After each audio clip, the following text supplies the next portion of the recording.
Hey guys, thanks for tuning in with us. This is our new venture in podcasting.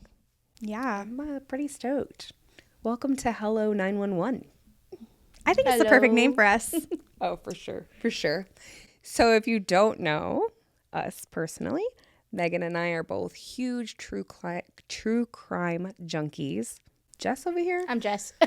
Not even a little bit. She has no idea about it. She's never been in this world. So kind of the premise of the podcast is me and Sam will tell a true crime case to Jess and, she'll learn about it and have her 2 cents and we'll get her raw reactions of the cases that we cover. So just to give some clarity here, this is a new friendship that has kind of very sweetly formed over the last 6 months or so, except for we've all kind of known each other for a long ass time. Were you two friends before? No, but our kids started school together in pre-K and they're now in 5th grade. Me and Jess actually went to school with each other. What elementary school did you go to? All of them. No. Legit? Did you go to Staples? I did. Okay. A.G. Elder. Plum Okay, Creek. so at I one went to all of point, them. at one point we went to middle school with each other. I Yeah. mean, elementary school Yeah, with each oh, other yeah. because I was at Staples. Anyways, I've known her pretty much my whole life now. Yeah. And Sam, I've known since she supported my small business back when I first started I think it was 3 years ago. 2020. Yeah. And now all three of us work together every single day. And our producer, Cody, who's behind the camera right now, he also works with us. He'll have a camera on him next week. But yeah, so all 4 of us work together and we decided to kind of just start this true crime podcast and see where it takes us because we love true crime. I have a little bit of experience. I mean, I have a lot of experience in true crime, but I have a little bit of experience in writing scripts for true crime YouTubers. So that's kind of my credentials. Sam? I've just consumed every piece of true crime that has ever existed. Experience is the best. Every podcast, every YouTube, hours upon hours upon My hours of credentials? content. I don't watch the news. I know. Me neither, actually, but I love true crime. Yeah, I don't. So yeah, we hope you guys love this. This is totally new and out of our comfort zone for us, and we are just going to roll with it. I have the sweetest story I want to tell though before we move on. Okay. Okay, so I've been married for, Keith, don't kill me, 13 years, 14 years, somewhere on there. So, and I have an 11-year-old. And I was sitting in my bathroom this evening, and I was doing my makeup, and they come walking in, and they said, "Can you close your eyes, please?" And so I did, and they brought me flowers and a card and wished us good luck. And Megan and Lila specifically told me to tell y'all I'm going to cry. that she thinks that this is going to take off and that she is so proud of us and that we need to keep going with our dreams. Lila, I will bring you the card. I am not even kidding. Why do all of us have tears in our They eyes both right now? wrote in that, and I was like, "Thank you for doing this before my makeup." It was the sweetest. And then, you know what? My 11-year-old is pumping us up. This is going to be a freaking success, and everybody's going to love it. I really, truly believe it. I'm so glad you saved that for oh my genuine gosh. moment. I know. I'm all emotional over here. Yeah. So, wow, that was super. I almost told you before we started No, the I'm glad podcast, you and I did was it. like, hold it. I'm so glad you did it. Wow. Oh, what a little angel. It was sweet. Yeah. Thank you. Wow. So, yeah, this is our podcast. We hope that you guys like it. And here we go.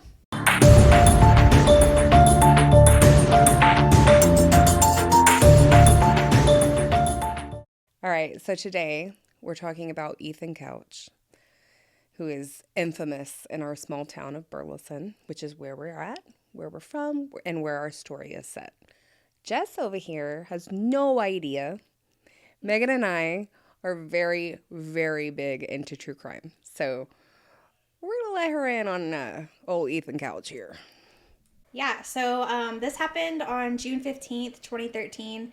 And back then, Burleson was a lot smaller than it is today. It set at around 36,000 people, whereas today we're around 60,000 people. And you can feel it. Yeah, it takes an hour to get anywhere now.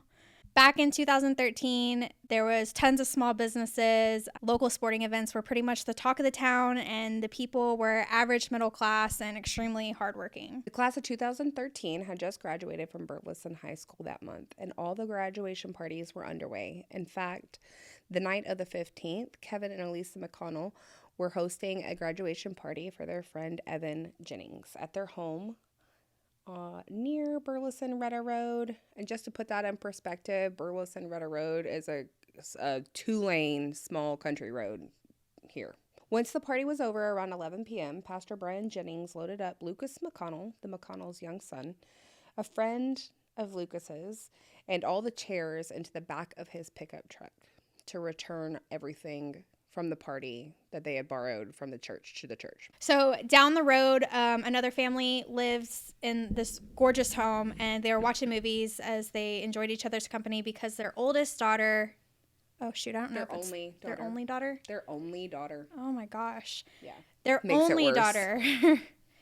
Shelby Boyle was home for summer break from nursing school, and she had just had dinner with her parents. She's a nurse? Yes. Well, almost. She was supposed to graduate that year. She was in nursing school. And her parents' name are Holly and Eric Boyles. The following day was Father's Day, so they were just spending some quality time together. You know what families do. Shelby noticed something outside. I think she walked by the window or something, and she saw something outside, and so she called her mom to come look. And outside was a young woman named Brianna Mitchell, and she was about halfway in the ditch after accidentally spinning out, and her car was now disabled. She hit the curb or something, and it popped her tire. Yeah. Who was It this? hit the Her name's ditch. There's no Brianna curbs. It's a country road, but she hit the ditch. Yeah, her name's Brianna Mitchell. And like I said, this was around 11 p.m. It was super dark outside, and it was apparent that she needed help. So Shelby went outside, and she let the young girl borrow her cell phone to call her mom for help. And Shelby and her mom, Holly, stood next to her and waited, Waited with her. Yeah. Just waited with her. Where was the dad? Eric had actually walked back to the house to grab something. I don't know. You know what's weird, though? Because I heard, a couple different versions of that around town on news reports, all the things, that it was he either went to grab something for Brianna, or he was taking a mailbox up there that she had hit, that she had popped the mailbox, Yes. and he was taking it back up to the garage or something. Yeah, like that. he was getting it out of the way. Yeah, no, I think that's right. I think that's the correct, but I don't know. Yeah. For a fact. So either way, one of the ways, I don't know. But Yeah, it was- he Dad was wasn't not. there. He had just walked off, so he wasn't standing there with them. It was just the 3 girls at that time. And their driveway, so there's a giant fence in front of their house, and then there's this little driveway area, and they were kind of just standing in that little area while Eric was back up next to the house. So as Eric walks off, Brian, the youth pastor, drives up, and he sees something's going on, so he pulls over to offer his help. He's the one with the two. This two, is two it's little dark, kids. right? What time was this? 11. Oh, it's dark. Oh, at night? It's Yeah. night. Oh, I missed that part. It's night. And so Brian in his truck has the 2 young boys that And went all with the him. tables and chairs. Okay. Yeah, Gotcha, so gotcha, he okay. pulls up I think he pulls behind him or something. I think he pulled in front. Maybe it was in front. I think it's Brianna's car, Brian's truck in front, because later. Yeah. Just don't give it away. So Brian gets out and offers to help. So now we have 4 people that are standing in this area. We have Brianna, we have Holly and Shelby, and now we have Brian. And Eric's still up by the house. The 2 boys are in Brian's truck. Okay. Yep. And 7 houses down, I think, from the Boyles down, there's a little red farmhouse, ranch house. You passed it on your way over here. Next time you pass by, look, there's a Texas flag mailbox that's right in front of it. Oh. And that is where our little friend Ethan Couch was living. And during all of this, he was down there throwing a rager. An underage rager. A way underage rager. They're all 16, 15 at the time. There was 8 kids down there. They're all drinking, doing drugs. 16? 16 years old. Oh, just wait. It gets The better, baby. youngest, I think, was 14 or 15. Yeah. Yeah. Yeah. They were young, dude. Okay, so at this party, there was a young woman. I think she was the only girl there, which was. red flag. Hello. Yeah. Her name was Star Teague, and she was allegedly dating Ethan at the time that all this was going on. Anyways, she started her period, and so she asked Ethan if he would drive her to the convenience store so she could go get some feminine hygiene Is products. that her story? Yeah, that's She started her she period? says. I guess That's what she says. And allegedly, all these friends were like trying to talk Ethan out of not driving her to the convenience store because they'd been drinking and doing drugs and all the things. And He was so, apparently like super fucked up. yeah. However, Ethan has little man syndrome and always has to prove himself. And so he decided to load up all his friends into this giant souped up, nice. I think it was an F-350. Yeah, it was. It was a 2012 F-350, I believe. Yeah. It was red. Something that a 16-year-old should not be driving. Anyways, but it was only a 6-seater, so only 6 people could ride, and there were 8 kids. So 2 of them had to be in the bed of the truck. And they pulled out of his driveway. And they freaking gunned it. Not they, Ethan. Ethan freaking gunned it. He was like racing down the street, and Star's like screaming at him, allegedly. Screaming at him to like slow down. He starts playing chicken with cars across the road. And as he's coming back from like going head on with this other car, he like hits the ditch, and it's right as they like the SUV comes into sight, and he lost control of that truck, and he slammed in the back of Brianna's car. Like, no braking, nothing. No, nothing. 70 miles an hour straight into the vehicle. Into the car? Into the car. Into Brianna's car, and then like bounced off that car, like sideswipe bounced off and slammed into the back of Brian's truck to the point where his truck was like accordioned, like it was like popped. And like the cab of it had like popped. those 2 kids are still in that truck. Mm-hmm. There's babies in there. And those 4 people that were They're standing in the standing there? driveway We're in between those two. were in between those 2 vehicles. And he just... Plowed freaking through them, dude. So obviously Eric Boyles was making his way back outside, and he said that he felt like what he thought an earthquake would feel like. Like his entire house just shook. I imagine that was like shocking. I don't even think he realized what had happened until he like fully approached the scene. And he walked out to the carnage. He said whenever he walked out, there were just bodies laying in the road. There were debris everywhere. There was chairs and car parts and people, fucking people in the road. Laying there. Yeah. Like scattered about. And so 2 of those bodies obviously being his wife Holly and his daughter Shelby. And he saw Holly first, and he could like immediately tell that she was There was no gone. hope. Like there was nothing he could do. No. And then he began to look for Shelby, and he found her about 20 feet away, and she was like mangled into a fence. And he said that she was just like completely unrecognizable. He said that he Mangled, knew, like she was like I assume smashed into the fence. Her body had been like tore up. He said that he knew it was supposed to be Shelby, like from her clothes and stuff, but he could not like wrap his brain around that was Recognize her her. because she was so fucked up from the wreck. Like, Yeah. And so Kevin McConnell, who remember was the one who was hosting the graduation party, I guess there was like some kind of caravan that was just going to this church. And so he pulled up eventually, and all he saw were flashing lights, and then he saw the debris, and then he saw the tables and chairs that were from Brian's truck in the road. And basically his heart just like, he said his heart like dropped to his stomach. he knew it was Brian at that point. And so Eric is already calling 911, obviously, and so have half a dozen other people who had also walked out, just neighbors like around the area who were walking out, seeing what was going on. And some of those 911 calls were like gut-wrenching to listen to. I might add a few in here. We should, Yeah. because it was Kevin McConnell's 911 call that like broke my freaking heart. Like, we have to add that one in Yeah, there. I'll add it in here for sure. There's 4 or 5 kids. There's kids laying in ditches and streets. Are you with the accident right now? Oh, Lord. Oh, yes. There's another child in the ditch. Oh, my God. Oh, my God. We've got one laying on the road unconscious. They say he's breathing. How many people are injured, do you know? 1, 2, 3. Multiple. I don't even know how many. Brian, I need you to sit here and I need you to pray, okay? Oh, my God. Come here. I need you guys to pray, okay? So Kevin stated that he first saw Brian laying in the ditch, and he began to immediately try to perform CPR, life-saving measures, all this stuff. And he tried to feel for a pulse, but he couldn't feel anything. And then he realized that he was hearing his son's voice, and he said, like, in that moment, nothing else mattered. Like, he stopped what he was doing to go find his baby. He didn't realize, it didn't like click with him that Lucas was in the back of the truck. So he immediately began looking for Lucas, finally found him, grabbed him, and told him to just hold on to this fence and pray. And you can actually hear that in his 911 call of him saying. That's why his 911 call is so heartbreaking. Yeah, and his little terrified voice. And Lucas, like, said, somebody asked him, like, what were you praying about? And he said Brian's safety. The McConnells and Brian were like very close. Like, yeah, they were family. Like friend. Lucas and I'm assuming Brian was his youth pastor. Mm. Yeah. So obviously the scene was like the most horrific thing that Burleson first responders had ever seen.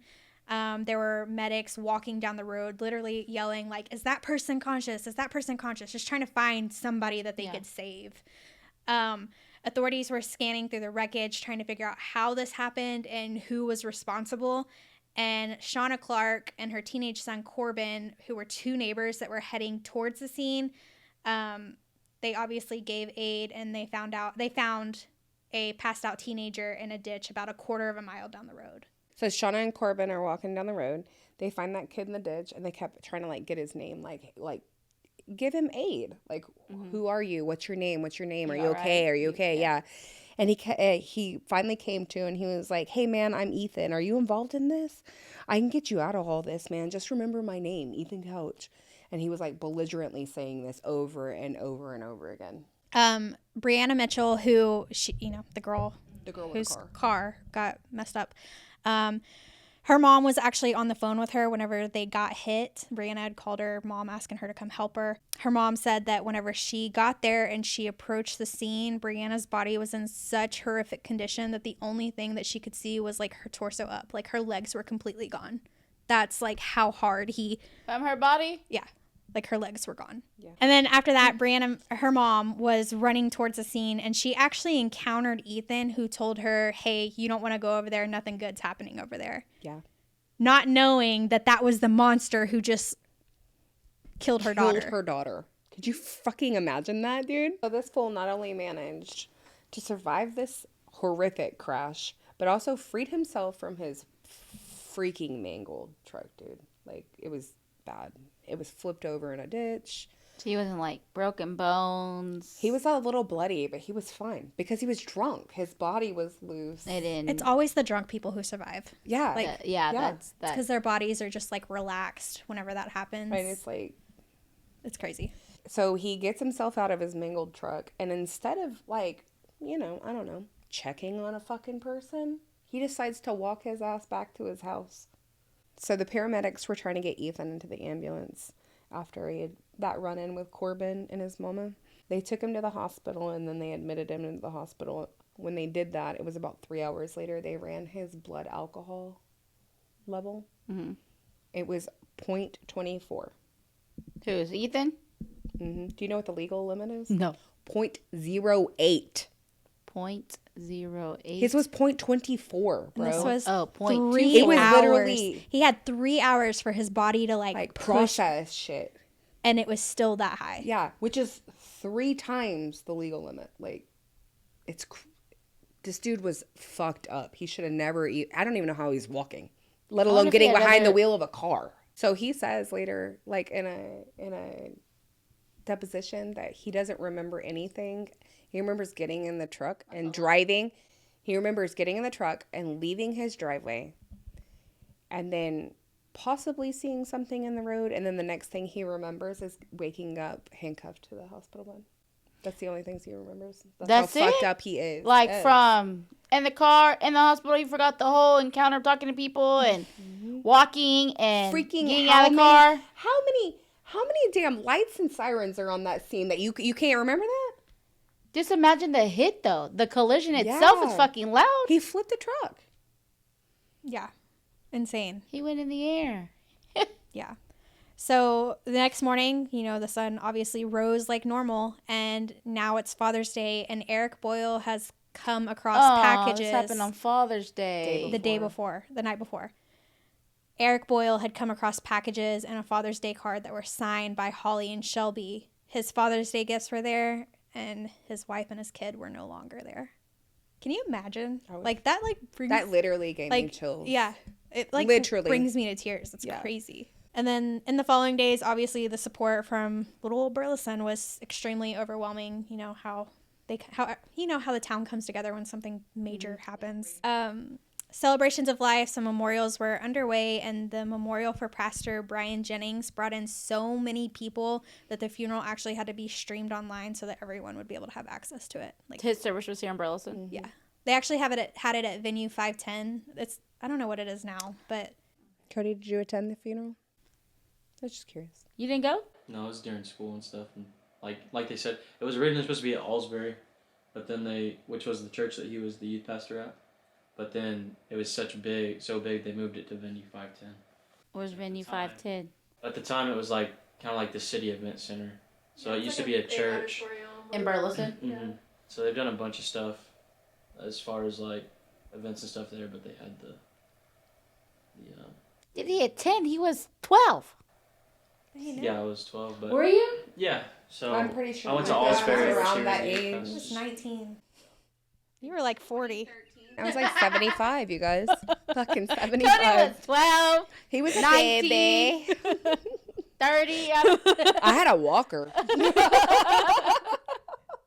No, for real. So the next day, which is Father's Day, the investigators are out on the scene and they're checking everything out. They're trying to figure out. the whole road down? Called it actual crime scene? Do you think they blocked everything out? Well, it wasn't like a crime No scene. one was getting through that shit for a good 12 Oh yeah, hours.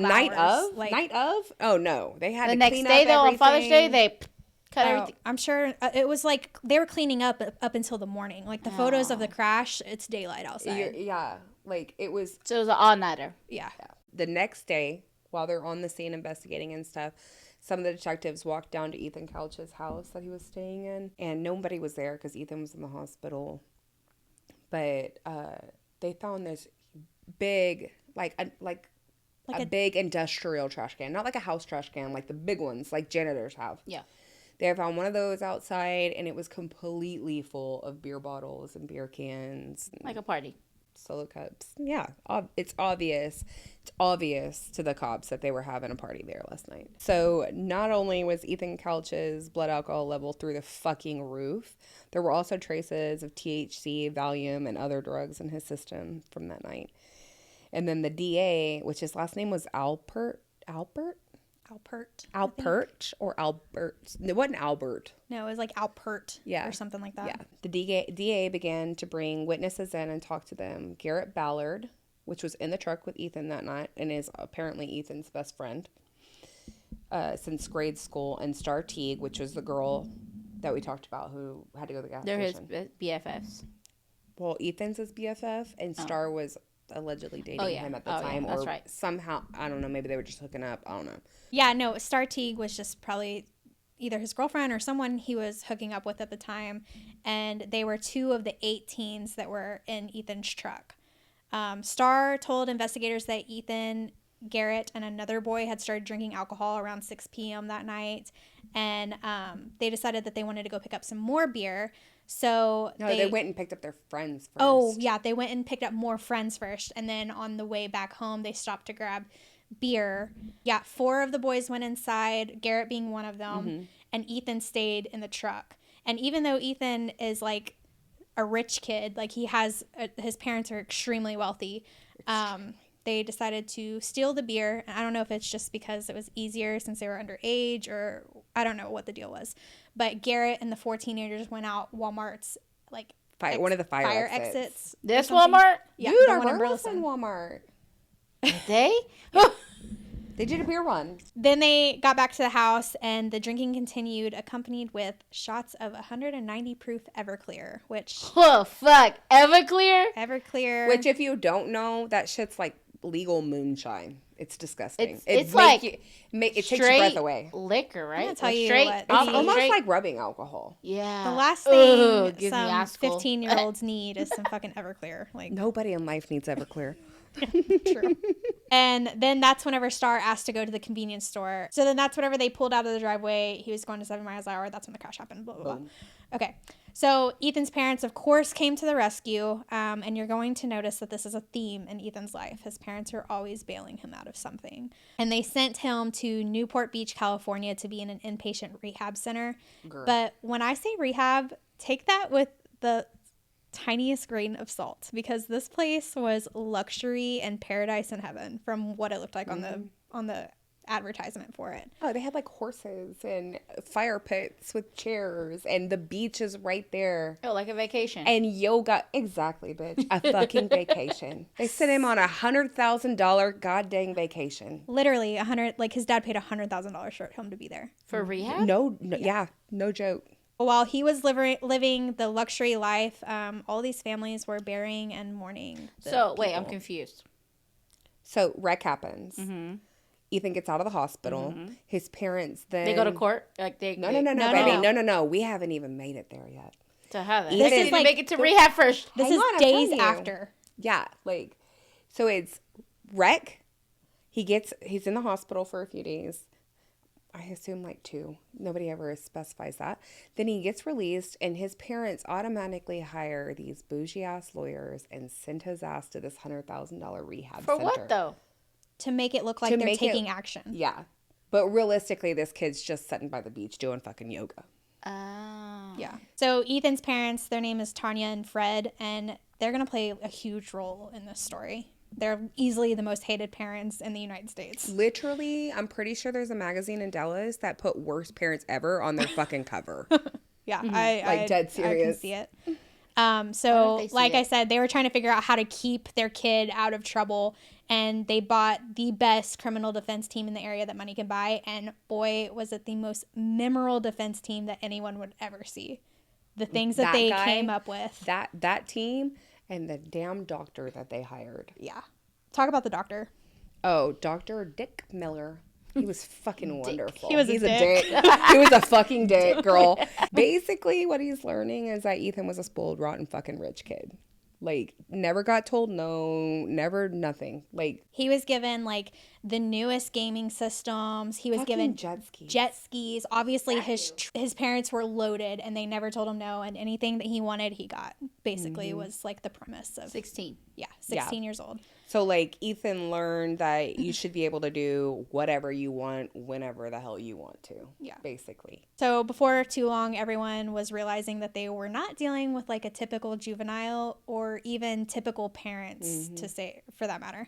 Ethan was given pretty much anything he desired. He even had his own credit card and obviously his brand new 2012 tricked out truck. The truck was owned by his father's business, not Fred's business. Not like, it wasn't his parents. It was a write-off for the company. I mean, Can't you get in trouble for that? Just saying. yeah, probably. Oh, and by the way, Ethan was also living in that 4,000 square foot house on Burleson Redder Road where he had the party completely alone. Like his parents had given him the task of cleaning up the house so that they could sell it, and they had already moved into their like 7,000 square foot mansion in Fort Worth. Oh, so they were moving.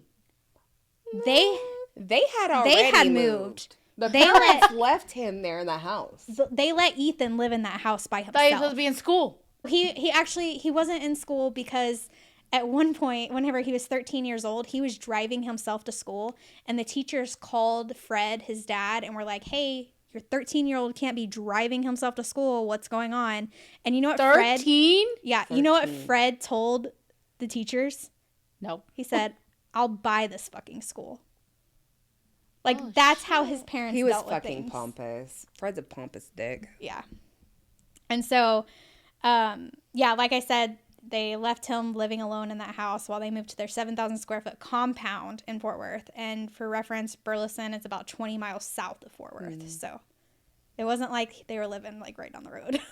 One of the attorneys in the case said that instead of Ethan being taught like the golden rule, like treat others how you want to be treated, he was taught we have the gold, we make the rules. Like, that's how pompous his dad was. Like, I'm rich, I can do what I want. Yeah. To add on to this, there was a history of Ethan drinking and driving. Ethan's best friend Garrett actually said in one of his interviews that he had witnessed Ethan driving drunk on at least 3 different occasions. So this was not His first new encounter. for him. As a matter of fact, just a few months before that, when Ethan was 15 at the time, he was caught like in the middle of the night in a Dollar General parking lot. And a cop pulls up and like shines a light on him. He's drunk. Ethan's instantly talking shit to this cop. And then the cop looks in the back seat or in the seat of the car. I don't know what seat. And there's a like half naked or naked 14-year-old girl who's drunk and passed out in this car. So prosecutors felt like it was finally time for Ethan to really get a dose of reality, and they charged Ethan with literally everything that they could, which included 4 counts of intoxication manslaughter. The prosecution asked for a 20-year prison sentence, and when Ethan walked into court, people who knew him were like stunned.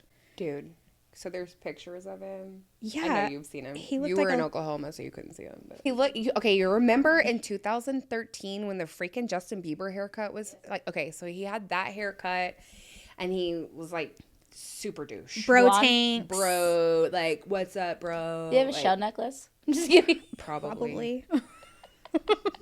Made of diamonds because his parents are fucking rich. A diamond encrusted puka shell. But wait, so he looks like this, like just typical 16-year-old douche. And he walks into court and they give him the goofiest, stupid looking haircut. Like, it's like the perfect square around his face, and they make him look like 3 years younger than he actually is. It's like he looks like a child walking into court, and like a baby? like a nice child. He went from super douche to like, I can do your math homework. yeah, pretty much. And everyone like who was there, you know, for the victims, they were just like, what the fuck? Like, this is not Ethan Couch. Like, obviously it was Ethan Couch, but it did not look like him. Yeah. He looked so innocent, so pure, like not like he just killed 4 people. So he walks into trial like that. However, there's never a trial. Ethan freaking pleads guilty. At the last minute. Like, very last second. Like, everybody's expecting to have a full-on jury trial, and there wasn't one. He pleads guilty, and He they go goes to court and he just pleads guilty? Yeah. People do that sometimes. Yeah. They'll write Weird, it right? out, and then the last minute they'll be like, okay, I'll admit to guilt. But, so they went, like, directly into sentencing this kid. Right, because they pled guilty, so. And hold on, what do you think, like, someone who killed 4 people, what do you think that sentencing should be? 20 to life times 4? You would think, Right? yeah? You would Like, think. 20 to life times 4? I think intoxicated manslaughter carries 2 to 20, maybe 2 to 30. 2 to 30 years or 2 to 20 years per case, right? So at the minimum, he would at least get 8 years. On the higher end of that, he could get 80 years, right? You'd think. but that's not what happens. While they're setting their attorney, like, so when you're doing that, when you're in sentencing, the attorneys and like that Dr. Dick guy can recommend stuff. Yeah, and they recommended treatment instead of jail time. Psychologist, he dropped a term during this, like a word that not many people had heard before, but easily, like, as soon as he said it, it fucking blew up. Everyone knew what this word meant. Everyone heard this word, and everyone thought it was complete and total bullshit. When we say everyone, we mean the entire damn nation. Yeah. Like, this thing went all the way across the United And this States. one word is what caused this entire story to blow up to where it was covered nationwide by the media. And that term is affluenza. Affluenza, not influenza. Not the flu. Not the flu. Yeah, not the flu. Not the flu. Not the flu. Affluenza means... What's the actual meaning for the word? So, like, affluent means that you're, like, rich. You're, like, well off. Affluent. And so, like, affluenza in this term was saying, basically, he's so rich that he doesn't fucking know right from wrong. Yeah. Like his, So that's a real word. I swear to God, in it's the a real dictionary. word. Like, In the that's a real dictionary. word. They didn't make it up. Affluenza. it's in the dictionary, but no is one had funny. used it before. Which is funny because Brian's daughter literally in one of her interviews was like, I thought that word was made up. Like, I've never even heard that word before. No. Yeah. And they're using it to try and get this kid off. Affluenza. Yeah, like his parents didn't ever say no to him, so he didn't know right from wrong. That's what they're trying to say. So he's sick. He's sick in the head because he's rich. No, he's just a spoiled fucking brat. Yeah. That's what they try to call it, though. They try to call it like They're trying. he's sick in the head because they're he's too freaking rich. churching it up, and it ain't happening. But And so while everyone and their dog was like, what the fuck? This Judge Jean Boyd, she actually agreed with the psychologist. And Ethan Couch was sentenced to only 10 years probation after 4 people were dead, 9 were injured, and he spent no days behind bars. Not a 4 were dead, 9 were injured. Yeah. Yes. So the community was like obviously pissed the fuck off at Judge Jean Boyd, and she was actually like a longtime juvenile judge in the area, and she didn't even get through the sentencing before the place like erupted. Like crazy. Everybody was going crazy, and the bailiffs had to like escort her back to her chambers because people were like yelling in the courtroom and stuff. She's still here? She was pretty much forced into retirement After this one, right? Yeah, After this she one? didn't run for re-election, and Which is like in like the next year, 2014 was supposed to be like a re-election year, and this case was so like mind-boggling that she was basically pushed out. yeah. And so family members had felt like that this judge had literally just like spit in their face because no justice was being done for these victims. Oh, and Dr. Miller, you know, the guy who said the word, he actually took to CNN to defend himself and honestly made himself look like the biggest idiot ever. It was really embarrassing. I had secondhand Justify why he said it. Yeah, he even said in the interview, like, I wish I wouldn't have even said that term. Yeah. Because Everybody latched onto it. It was literally headlines. Affluenza kid. Headlines. Affluenza teen. yeah. Judges Doctor. ruled. Dr. Dick is a dick. Dr. Dick is a dick. And the families were fucking pissed, dude. They felt like this kid's parents basically just keep buying him slaps on the wrist instead of actual punishments. And they were still there, just right there with Ethan, like on the side His of him. parents? Yeah. Yeah.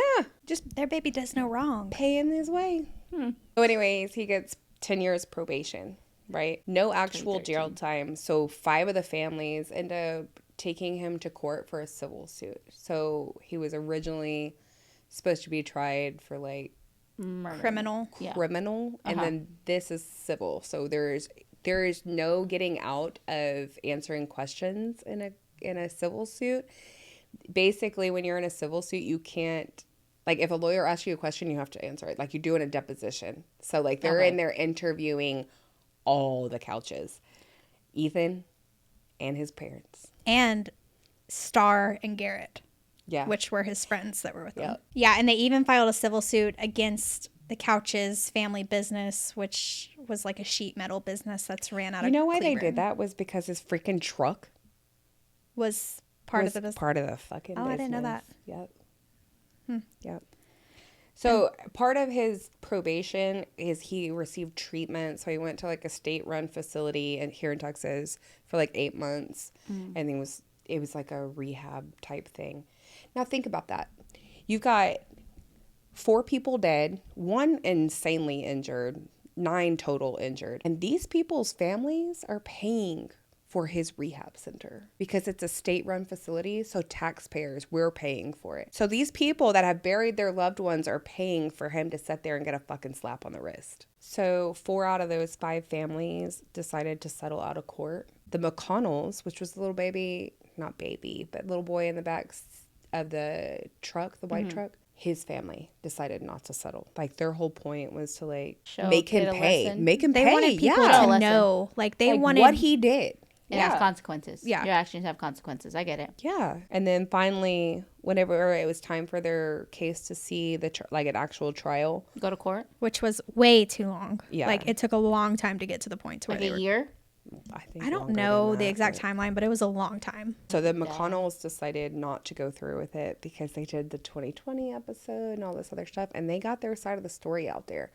Specifically Lucas. Lucas did his own interviews. He spoke his piece. And they had so much publicity off of it, they ended up settling at the last minute. Sergio Molina, who was the most critically injured victim from the crash that lived. He settled for $2 million, and Fred and Tanya agreed to pay over $1 million of that in cash. And I'm just going to say right now, knowing Sergio's story, $2 million is definitely not enough at all. Sergio, who was only 15, was one of the kids that was in the bed of Ethan's truck during the accident. And in a matter of moments, Sergio went from being this amazing soccer player who had all these goals and ambitions to being wheelchair bound, paralyzed from the neck down, and only being able to communicate through blinking. He had gotten thrown from the truck, and he had, I'm assuming, a spinal cord injury, but he also had a really bad brain injury. So But he survived. He survived, but he cannot speak, and he's a quadriplegic. So he can't move he's paralyzed from the neck down. So he can't move all 4 of his limbs. None of them work anymore. Oh. And he can't speak. And to make matters even worse, his family did not have health insurance at the time of the accident, and they were actually thrown out of the hospital after a month of being there. After freaking his mama calls Ethan Couch's parents, and because their son calls them and says, hey, like, we don't have health insurance and we're about to get kicked out of this hospital. Can you please help us? And they said, nope, we'll see you in court. Can a hospital do that? Yes, the hospital can do that. They can kick you out? Yeah. If it's not a county hospital, they can.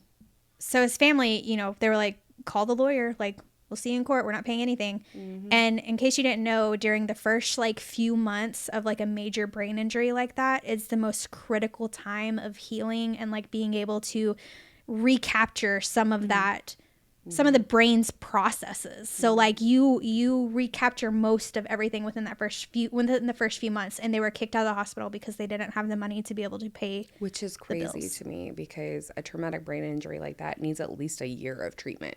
A little bit in the hospital, a little bit in a rehab center. He needed a lot of treatment. The first 6 months of care alone for Sergio cost the family over $1 million. So that's why I say $2 million. Remember, he only gave him $2 million. Yeah. So within the first 6 months, they're already through $1 million of that. Mm-hmm. And Miss Lemus, I believe. I hope I'm saying that correct. She actually had to quit her job to be able to look after her disabled son. The mama. So let's talk about what was discovered about the Couch family, during all of this. Fred Couch had his own run-in with the law.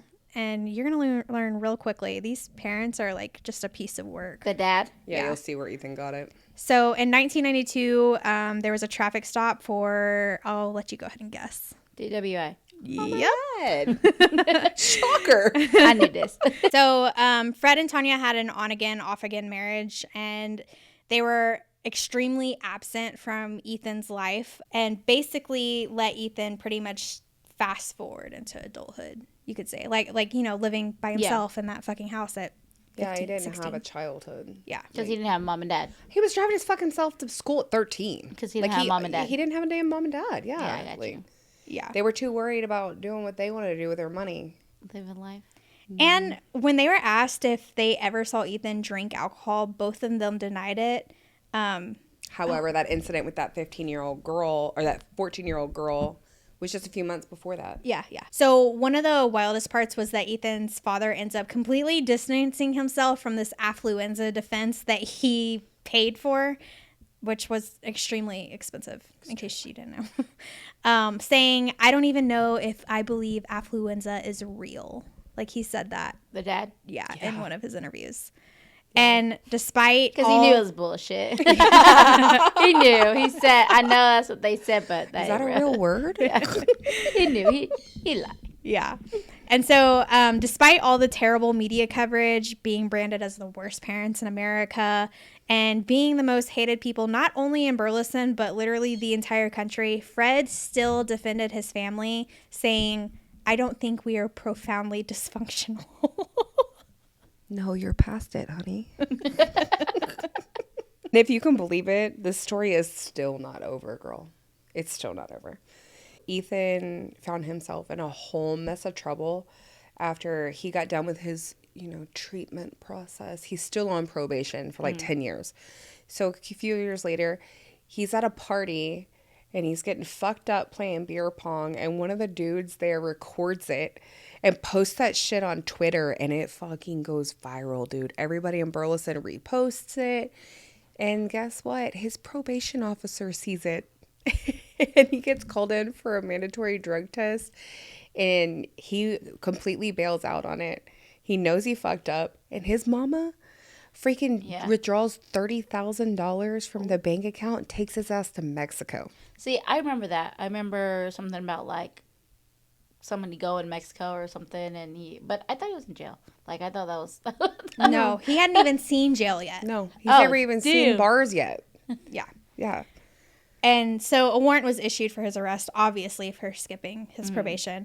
And the sheriff turned to the public for help, releasing photos of Tanya's black truck along with headshots of both of them. And soon the U.S. Marshals and the FBI were both involved in looking for Ethan. And now it has turned into this complete international manhunt. And again, national media went completely wild with this story. Ethan is back on everyone's TV screens. This fool's face been on more newspapers than Princess Diana at this point. Like, god dang. So on December 28th of 2015, so this is 3 years, or 2 years later. 2 years later. The authorities finally catch up with him. Bitch, guess how?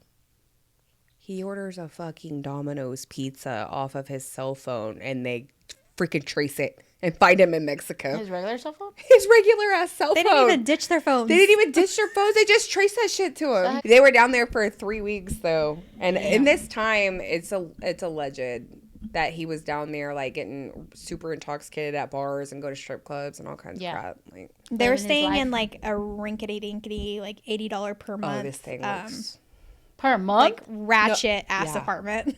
Yeah, $80 per month. Like, it looked like the water was leaking out the ceiling. It looked run down. Like, well, she freaking threw them a going away party before that. So, and she told Fred, like, I'll never see you again. Yeah. So I am assuming she's trying to make $30,000 stretch forever in Mexico with $80 a month. I don't know. I mean, obviously the bitch is stupid. So Yeah. allegedly. Allegedly stupid.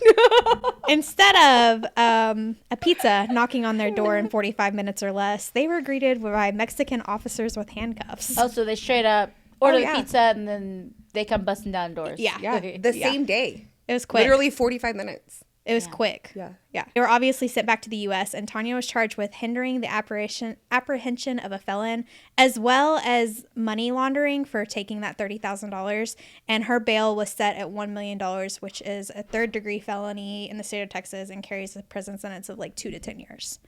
And as for Ethan, he was also shipped back to Texas and held in a juvenile detention center, and he was classified as a flight risk. So in April of 2016, Ethan's case was officially moved to adult court, and for the first time he had to face a jail sentence. But it was only 180 days for each victim. Dead. Which is each dead victim. He didn't even serve time for Sergio. No. Or any of the other 9 that he injured. Yeah. That wasn't even a sentencing for fleeing the fucking country. That was just for the 4 victims that had died. Yeah, for the probation violation. He then got 180 days for each. He got another fucking slap on the wrist for leaving the country. Yeah. Like, they didn't do nothing? They didn't do shit, dude. They didn't do anything. Wait, they didn't do nothing. They He broke literally were probation. just like, oh, welcome back. Here's 180 days per person. But so he also had to like abide by the terms of his probation, which was not drinking, not using drugs, not driving. Like he could not drive. His lawyers appealed the sentence, arguing it was too harsh and violated his due process rights. I'm sorry, but 2 years in jail for killing 4 people is just way too harsh. We need our baby boy Ethan released immediately. I'm sorry, where's that silver spoon? My God. So on April 11th of 2016, the Supreme Court and denied Ethan Couch's appeal and upheld his jail sentence.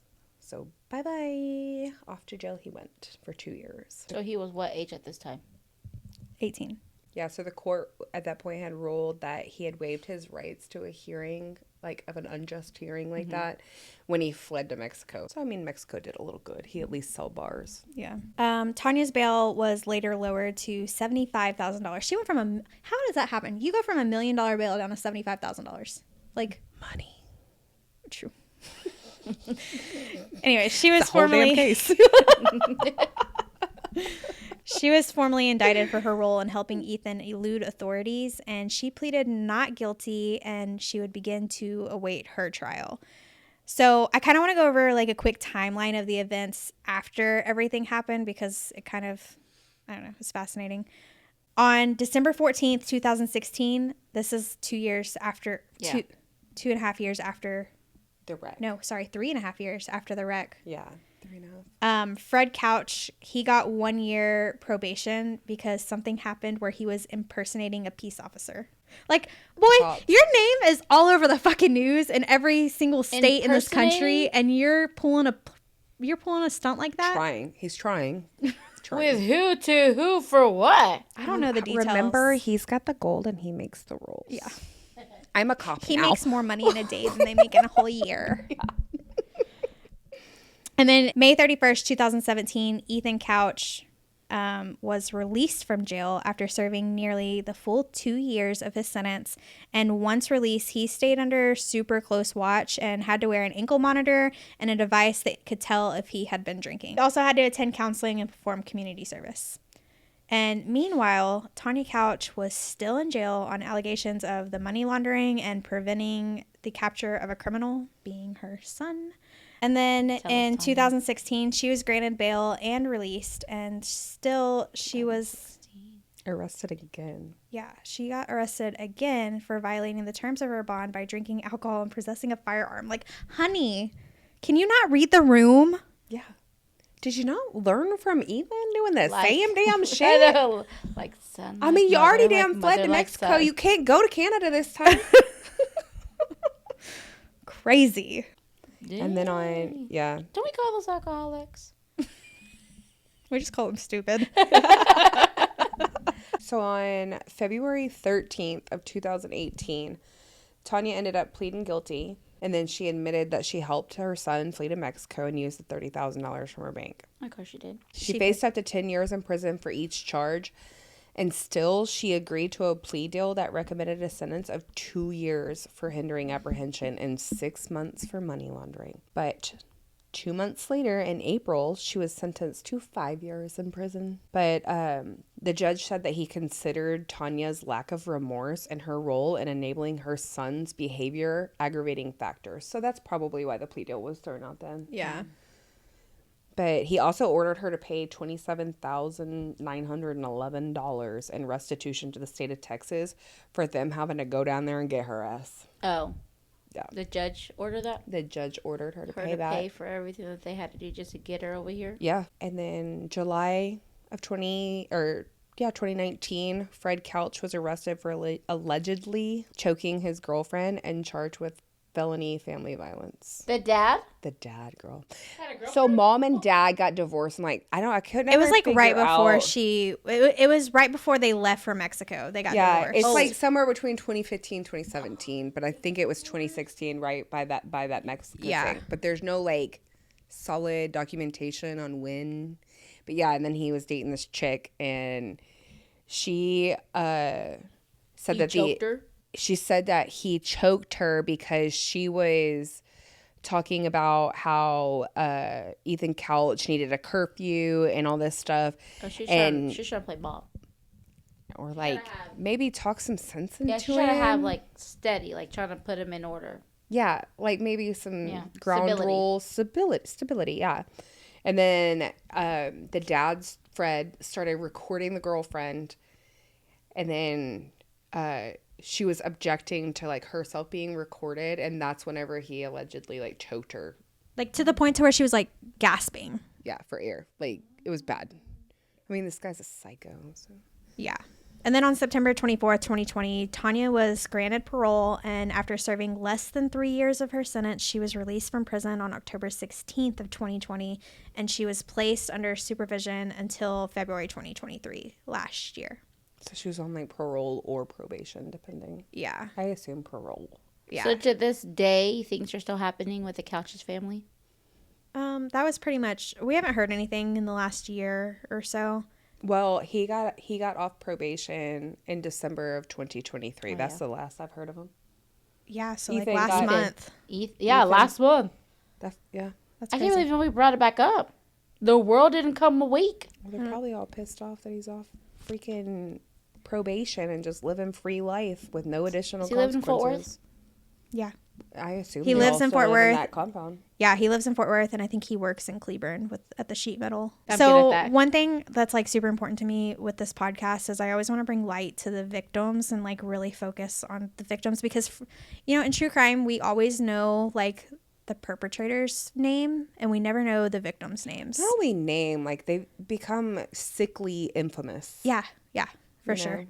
And so I just want to make sure that we take some time to talk about the victims a little bit and, you know, honor them. So Shelby Madeline Boyles, she was 21 at the time of the incident, and she was a senior at the University of Louisiana at Monroe School of Nursing and a registered CNA. She was a member of the First Baptist Church of Bastrop, Louisiana, and she was active in missions work. Her mother, Holly Lee Boyles, who was 52 at the time of the incident, was a devoted wife and mother. The homemaker was a member of the Cana Baptist Church in Burleson and a 1979 graduate of Savannah Christian Prep School. And guess what? She was a cancer survivor. The Could you mom, imagine? God, that just gave me the chills too. She beat that shit. She beat cancer and was killed by Ethan Couch. God, I bet. I mean, her husband and Shelby's dad always seems so calm, cool, and collected. But like, I imagine there's rage in there. Or there was at one point in time. Brianna Rose Mitchell, the driver of The white car. Yeah. She was 24 at the time of the incident, and she graduated from Mansfield High School, in which she maintained an AB honor roll and received the governor's recognition. Wow. She also graduated from the Art Institute of Dallas, receiving a culinary arts degree, and she lived in Mansfield and loved her dogs and family. She worked at the City Club in Fort Worth and was engaged to Billy Stroud. Oh, she was sorry, Billy. engaged. Yeah. Brian Jennings, otherwise known as BJ, was 41 at the time, and he was a youth pastor who devoted his life to teaching people about who Jesus is. He loved to sing and dance, and he fiercely loved his family. The lives he touched across Burleson community will never be forgotten. And last, and by no means least, we have Sergio Molina, who was 15 at the time of the accident. He was one of the boys who was riding in the back of the truck and got ejected. He was the one that ended up being quadriplegic. Sergio now spends his days surrounded by people who love him dearly, watching his beloved soccer games on TV. Remember that his mom, Miss Lemus, quit her job to be his full-time caregiver, and I can bet you all that she is the absolute best person for that job. Miss Lemus summarized it best. People say, hang on, that really got to me. People say we have to die to experience hell. To me, I've already been there. That's like deep. Heartbreakingly deep, dude. Heartbreakingly deep. And she still has her baby. I mean, not in the fully. form that she had him, but she still has him to hold. But I feel like she speaks for each and every one of the victims' families in that one sentence. For sure. Yeah.